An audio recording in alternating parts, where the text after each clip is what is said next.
வணக்கம். நம்ம வாழ்க்கைய நல்லபடியா மாத்தக்கூடிய ஒரு வாக்குறுதி, அதுவும் சாதாரணமா இல்ல. தென்னிந்தியாவோட பழம்பெரும் சித்தர்கள் கிட்ட இருந்து வந்திருக்கு. ஒரே ஒரு வார்த்தைய சொன்னா போதும், நம்ம தேவைகள் எல்லாம் பூர்த்தியாகும்னு சொன்னா கேட்கறதுக்கே ஆச்சரியமா இருக்கு இல்லையா? வாங்க, அகத்தியரோட அந்த சக்தி வாய்ந்த வார்த்தைகளுக்கு பின்னால் இருக்கிற ஆழத்தை இன்னைக்கு பார்க்கலாம். முதல்ல அந்த பழங்கால வாக்குறுதி என்ன சொல்லுதுன்னு பாப்போம். இதோட மையமே ஒரே ஒரு வரிதான். ஆனா அந்த ஒரு வரியில ஒரு பெரிய ஞானத்தோட மொத்த சாரமும் அடங்கியிருக்கு. அகத்தியர் வாக்குகளை பின்பற்றுபவர்கள் நிச்சயம் நலமடைவார்கள். இந்த இடத்துல ஒரு விஷயத்தை நல்லா கவனிங்க. ஒருவேளை நலமடையலாம்னு சொல்லல, இல்ல சிலர் நலமடைவாங்கன்னு சொல்லல. ரொம்ப தெளிவா நிச்சயம் நலமடைவார்கள்னு சொல்லியிருக்கு. பாருங்க, இது எவ்வளவு நேரடியான, அசைக்கவே முடியாத ஒரு வாக்குறுதின்னு. சரி, இவ்வளவு உறுதியான ஒரு வாக்குறுதி வருதுன்னா அதை யாரு எதன் அடிப்படையில கொடுத்தாங்க? வாங்க, அதோட மூலத்தை இப்ப கொஞ்சம் ஆழமா பார்க்கலாம். இந்த வார்த்தைகள் எல்லாம் ஒரு ஜீவநாடியிலிருந்து எடுக்கப்பட்டது. ஜீவநாடிங்கிறது சும்மா ஏதோ ஒரு பழைய ஓலைச்சுவடி கிடையாது. அது சித்தர்களோட வாழும் அருள் வாக்கு. அதாவது சித்தர்களே நம்ம கிட்ட நேரடியா பேசுற மாதிரி ஒரு உணர்வை கொடுக்கும்னு நம்பப்படுது. அதனாலதான் இந்த வாக்குறுதிக்கு ஒரு தெய்வீக தன்மையே கிடைக்குது. இந்த வாக்குறுதியோட உண்மையான பலமே இங்கதான் இருக்கு. இது ஒரே ஒரு சித்தரோட வாக்கு மட்டும் இல்ல. மகா முனிவரான அகத்தியர் ஒரு விஷயத்த சொல்ல, அதை இன்னொரு மகா சித்தரான காகபுஜண்டர் ஆமாம்னு சொல்லி உறுதிப்படுத்துறாரு. யோசிச்சு பாருங்க, ஒருத்தர் கொடுக்குற வாக்குறுதி அவ்வளோ சக்தி வாய்ந்ததுன்னா, ரெண்டு மகா சித்தர்கள் சேர்ந்து கொடுக்குற வாக்குறுதிக்கு எவ்வளோ பலம் இருக்கும்? சரி, வாக்குறுதிய பார்த்தோம், அது எங்கிருந்து வந்ததுன்னு பார்த்தாச்சு. இப்போ ரொம்ப ரொம்ப முக்கியமான கேள்விக்கு வருவோம். இந்த வாக்குறுதியை அடைய நாம என்ன செய்யணும்? அதுக்கு பதிலா நமக்கு என்ன கிடைக்கணும்? இதோ பாருங்க, இதை விட எளிமையா ஏதாவது இருக்க முடியுமா? யான் பின்பற்றுகின்றேன் அப்படின்னு ஒரே ஒரு வார்த்தை சொன்னா போதும். இங்க கஷ்டமான விரதங்களோ புரியாத சடங்குகளோ எதுவுமே கேட்கப்படல.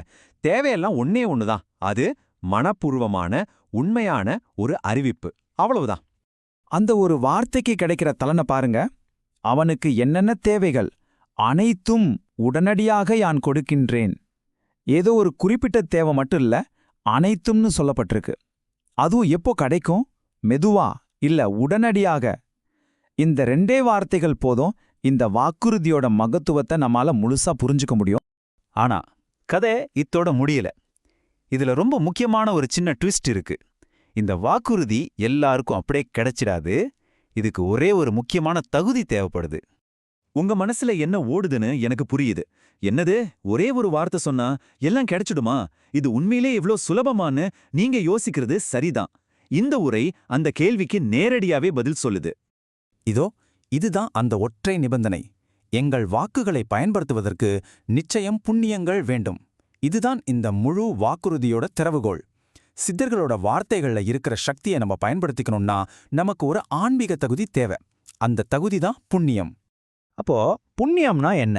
ரொம்ப சிம்பிளா சொல்லணும்னா, நம்ம வாழ்க்கையில நாம செய்யற நல்ல செயல்கள், தர்மமான காரியங்கள் மூலமா நமக்கு வந்து சேர்ற நல்வினை பயன்கள் தான் புண்ணியம். அதாவது சித்தர்களோட வாக்குறுதியை பெறுவதற்கான தகுதியை நம்மளோட செயல்கள் தான் உருவாக்குது. சரி, வாக்குறுதி, நிபந்தனை எல்லாத்தையும் பார்த்தாச்சு. இப்போ இந்த தகுதியெல்லாம் இருக்கிறவங்களுக்கு கிடைக்கிற அந்த இறுதி பாதுகாப்பு உத்தரவாதம், அந்த ஃபைனல் கேரண்டி என்னன்னு பார்க்கலாம் வாங்க.